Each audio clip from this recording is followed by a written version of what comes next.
Hello, my name is Host Eric. I'm the host of Talking with Famous People, and we are going to talk in this particular episode about INFJ argumentation, INFJ certainty, and having troubles with the INFJ. So, as most people are aware, the INFJ is known as the most rare of all personality types.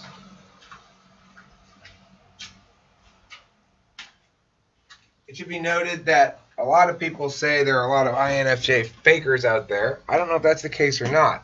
It's important to remember that saying there sure are a lot of people self-identifying as INFJs on the internet is not a good reason to determine that they're lying, because you're not comparing it to a total population pool and saying, well, there's 1,000 people here. There shouldn't be 400 INFJs out of any random 1,000 people.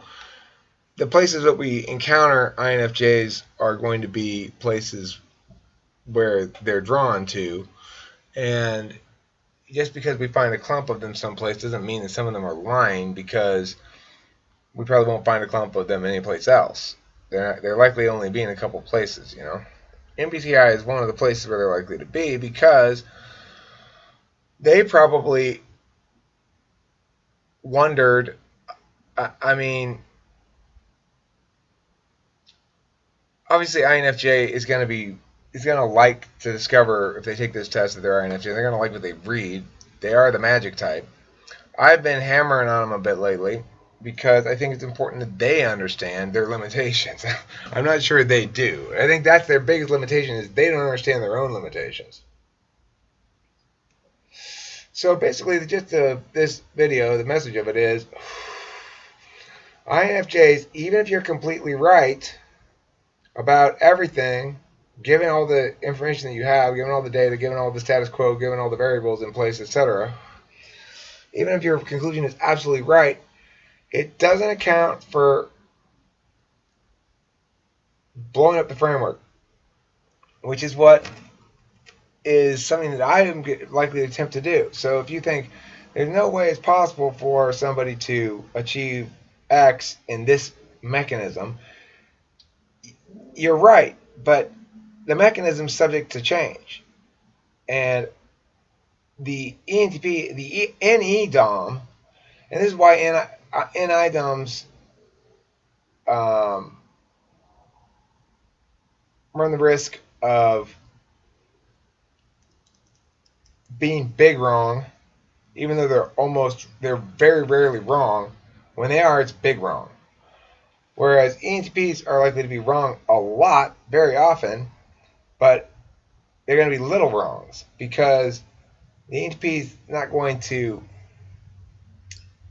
pursue any path based on the truth of the path, but rather make the path as they go along. So we're not really subject to big wrongnesses, because we're not likely to stay on a given course, even if it's a good course of action. Okay, so that's the first thing I have to say about INFJ. The second I have to say is to talk a little further about their argumentation ability. Marjay's been arguing with me a bit, and failing, but displaying how convincing the INFJ can be about their intellectualism. They're smart people, very smart people. They've got TI in the third slot. It motivates them. They want to be smart. They want to have understanding. They want to have mastery of the conditionality webs of things. They have complete mastery of it when it comes to FE, usually, because usually the rules, the ecosystem for FE doesn't really change that much. But don't underestimate the NE-DOM's ability to change it anyway, at least right now, at least for this moment. The flexibility is not something that can be anticipated, and thus the INFJ, when they're making predictions long term regarding behavior, anticipated outcomes, or likelihood of success, or anything like that, and it involves an ENTP, they're best served to have faith in their intuitive sense that the ENTP knows what they're doing, or is unusually talented or something. I think INFJs like ENTPs because they view us as outliers, like themselves, and outliers in which their respective strengths are complementary. But they don't really understand their own weakness with TI as well as they ought to. And so when Marjay made a video earlier accusing me of moving the goalposts and did all of the she did all the round mechanics, right? In other words, she's got it down how the debate goes back and forth from a social interaction perspective. But for her, I think some of the arguments are plug and play. It doesn't really matter what you put there. You're going through the round mechanic things, and that's enough.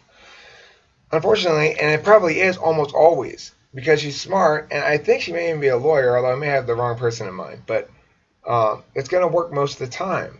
It's not ever going to work against me, though. You know, and INFJs need to remember this. We love you. INFJs love the shit out of you guys. But don't try your tricks on us. It doesn't work. We don't try our tricks on you. That's the thing. INFJ doesn't try their tricks on INFJ. We have an intuitive, inherent respect for INFJ that says, I'm going to be honest with you. I'm going to be direct and not play any games. Because I don't know about other INFJs, but I tend to see INFJs as wiser, as people I defer to.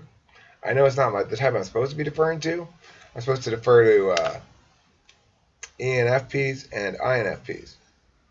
But I find myself deferring to INFJ because I trust their vision. However, I will say it's shifted a little bit.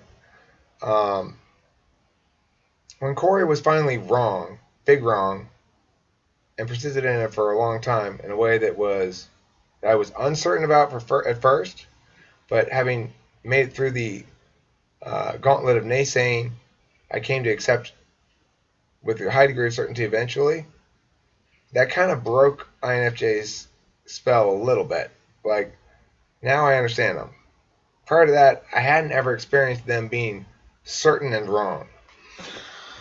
Thoughts?